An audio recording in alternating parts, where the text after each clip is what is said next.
Joining us for another edition of Weekend Winners, we've got a great card of harness racing action coming our way this Saturday night. 9 races, action starts at 5:14, and the first race, I think it's the best race on the program. It's the Open, and it's a very competitive field, so we look forward to that. In this edition of Weekend Winners, proudly brought to you by 1Equine, we're going to speak with Chloe Butler and Shane Graham. Both have really good drives, so it's going to be very important to see what they say about several of their chances. That won't be too far away. Chloe Butler goes to Albion Park with a nice book of drives on Saturday night, and she's in the hot seat right now. Chloe, appreciate the time. Thanks for having me, Chris.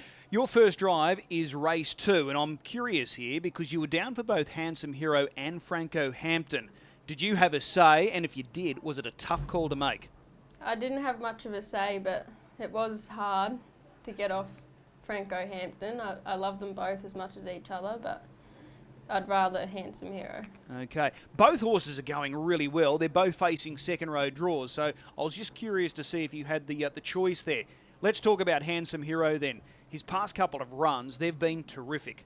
Yeah, he's absolutely flying and has been for a while now. He's just had no luck with barriers, and on Saturday night we probably have a bit of a better barrier, but it could have been a bit better. Yeah, that last start effort was really good, did plenty of work, and he never shirked the task. He kept fighting all the way to the line. So is he going as well now as what he's ever gone previously? Yeah, definitely. I wouldn't fault that he's not, so yeah. Okay, so barrier rate, you're going to need that little bit of luck, so you just drive for luck? Yeah, and I think that's what we're going to have to do. It's all we can do, I think. All right. Franco Hampton, you were on this guy last time out. He was luckless as well. Yeah, definitely, and he's absolutely flying at the moment. He just, hopefully everything goes his way on Saturday. Okay, so the stable has a really strong hand there in race number 2. In race number 3, you're driving Sam Is Perfection. The horse to beat in this race, without doubt, is the stablemate Deus Ex, but Sam Is Perfection's going well. Yeah, he goes unnoticed a lot. He got an unbelievable sprint on him, so I think we just have to drive him for luck and come home as hard as we can. Do you agree that Deus Ex is the horse to beat? Yeah, definitely. It stood out the most for me. Okay. Now, with Sam Is Perfection, you've driven him previously, but he's a horse that you don't often drive. No, not very often. I don't really like him very much. We fight a little bit. But no, he's good. Okay, so he's got a certain style about him, does he, Sam Is Perfection? Yeah, definitely. All right. He's a bit of a weirdo. Okay, let's go across to race 5. There's a chance. He's on the back up from Wednesday night. He competed at Redcliffe. He's a horse with brilliant gate speed. Is that the intention at this stage, to try and lead this field? No, not really. Me and Graham had a chat after Wednesday night, and we think we want to start driving him a bit quieter than we have been. He hasn't been finishing off as well as we want him to. Okay. He went through that real purple patch where he was just performing so consistently week after week. Last couple of runs, only so-so. So is it time for a bit of a change-up now with him? Yeah, I think so. Just, drive him a bit quieter for a few and then see what he can do after that. Okay. At his best, though, this is a very winnable race for him. He was placed in a group feature only a few runs ago, so it's very winnable if the right horse turns up. Yeah, most definitely. If he gets the right trip in the race, he'll be right in the finish, so we just got to hope for some luck. All right, well, there's a chance. And in race number 7 on Saturday night, Herb's Hero. You're on this guy, he's shooting for 3 in a row, and this looks a really good race for him. Yeah, definitely. He's flying at the moment. Horses to beat, are we looking at Commodore Juge on Italian Lad? Are they the ones that stand out? Yeah, I definitely think so, especially Commodore Juge on its run last week. Okay. Now, with your guy, Herb's Hero, there's a school of thought that he's better suited at the mile compared to 2,100 metres, but his record at the 2,100 looks okay. Do you have any concerns? Not really. He shows that he can do it with both, so I don't think it's going to really matter too much. Okay. He's very lightly raced, Herb's Hero. Has he had his fair share of issues along the way? Yeah, definitely. He's had a few issues along the way, and we like to keep it keep him nice and sound for as long as we can. So we sort of just race him as light as we can. Okay, does plenty of swimming? Yeah, for sure. All right. Well, that's Herb's Hero. He looks a terrific chance there in race number 7. Out of those runners that we've just gone through, which one are you most looking forward to? I think I'm going to have to go Herb's Hero. I think Handsome Hero doesn't have a good enough barrier to be able to pick him. Okay, well, we'll put the circle around race 7, number 3, Herb's Hero. Chloe, as per normal, really appreciate the time. We'll see you trackside. Thanks very much for that. Shane Graham always with a strong hand to play at Albion Park, in particular at the Saturday night circuit. He's got 7 drives on the 9-race program. He joins us now. Shane, appreciate the time. No worries, Chris. This is a great race to start the program on Saturday night. This is the Open. Scarlet Babe, the high-quality mare, draws 2 off the second row. That might be okay because there looks like there's going to be genuine early pressure here. Yeah, I'm quite happy with the draw there. You know, you're in the running line. You don't have to worry about finding a spot, you know. So it is a good draw for her. Okay, I'm keen to get your thoughts on last week.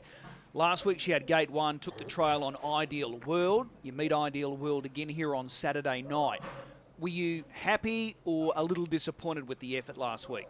No, look, you know, I was disappointed with the trip. You know, it's when you get the good trip like that, you want to be making the most of it. You know, she just sort of probably missing the week's run and having that mare's mile just sort of had her a bit keen. She probably just over-raced a tad, you know, and that just told on her finish at the finish. She went well, but, you know, she can go better, I think. Okay, so are you entirely happy with her, or are you still sort of sorting a few things out with her?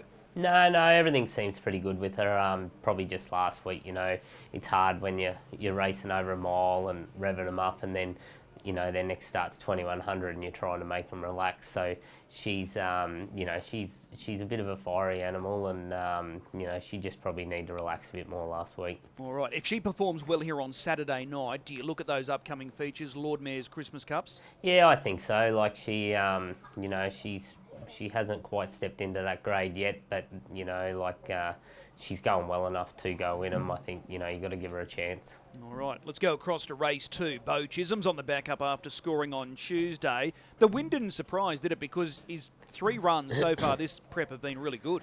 Yeah, that's right. He, you know, he's just one of those old horses. He turns up every week, but, you know, when he gets the right trip, he does what he did on Tuesday, you know. But if everything doesn't go his way, he's sort of just there. So, you know, he's just a luck horse, but, you know, he sort of runs the same race every week, but just needs that bit of luck go his way. So it won't shock you if he can go back-to-back this weekend? Oh, look, it's probably actually a little bit harder and a bigger field than what he met on Tuesday, you know, but like if he gets that right trip, yeah, he can definitely win it.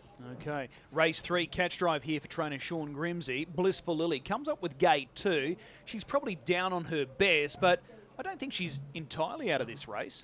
No, that's right. Like, you know, probably numerically her form doesn't read, you know, great, but she is racing well, and, you know, probably from the draw, she's just one of those horses. If she gets the right trip, she's thereabouts. Deus Ex is the horse to beat, but gate 10 over a mile, when you're forced to cover ground, it's not easy. Yeah, that's right. You know, like we see every Saturday night, you know, barriers get the better ones beat, you know, so it's definitely going to be, you know, it's hard over a mile, that's for sure. Okay. Race number 4, you picked up the drive here for trainer Melissa Gillies with Glenletty Boy. This guy's flying, but the draw looks sticky on paper, gate 5. Yeah, that's right. You know, yeah, you'd probably like a bit better draw, but he went well last week, so, you know, if he does that again, he should be thereabouts. Okay, he's a horse that can follow speed and then produce once he's called on, so you just need that little bit of luck? Yeah, I think so, you know, like you said, he seems to follow a helmet good and finish off well, so if he gets the luck, he'll be there. Okay, race 5, Soho Sinatra. Sean Grimsey prepares. You know this horse. He's been a bit disappointing, but any expectations here on Saturday night? Oh, yeah, like he's been very disappointing. The ability's there, it's just, you know, whether he wants to produce it. So, yeah, like we'll know more after Saturday night. How did you rate that recent trial that he had? Yeah, it was a pass. They got home pretty quick, and he sort of worked the line all right, but it's probably not like where he can be yet. Okay, so you're likely to go to the pegs early here? Yeah, he probably needs a sort of, you know, a soft trip and a bit of luck. All right. Race number 7. This is a key drive here, Italian Lad.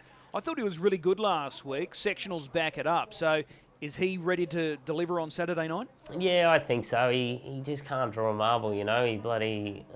I think this is probably the best draw he's had, barrier 5, and, you know, and that's not a good draw. So he was good last week, and he sort of was working the line good. So we'll have to, you know, try and put him into it this week and give him his shot. It's not a good draw because you've got your key dangers drawn to your inside? Commodore Juge on Herb's Hero? That's right, you know, like if they draw outside of us, well, it turns into a good draw. But when they draw inside you, that it doesn't make it a good draw.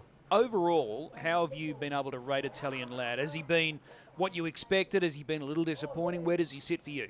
Yeah, look, he's you probably go a lot on his early record when he sort of looked like he was going to measure right up, and then his form tapered off in New Zealand before he come over, and he's gone well, but it's been a bit hard to get a guide on him because, you know, he's just had horror draws all the time. So every run, you know, probably on the clock he's good, but you know, it's just bad draws sort of been costing him, you know. So I think he's still, he wouldn't be 100%, like he's not going probably as good as he can, but he's working towards that.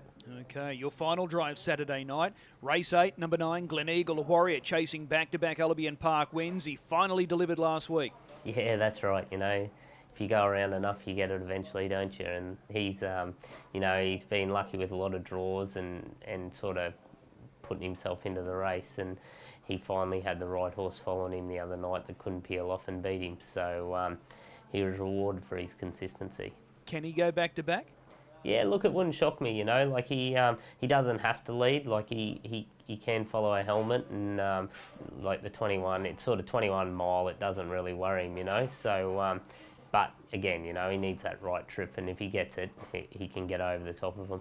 Okay, which of the drives on Saturday nights the stand out for you at this point? You know, probably just Scarlet, Babe, just because she sort of can follow good speed, and it looks like there'll be, you know, a truly run race. All right, race 1, number 9, Scarlet, Babe. Shane, as always, appreciate the time. We'll see you trackside. No worries. Thanks, mate.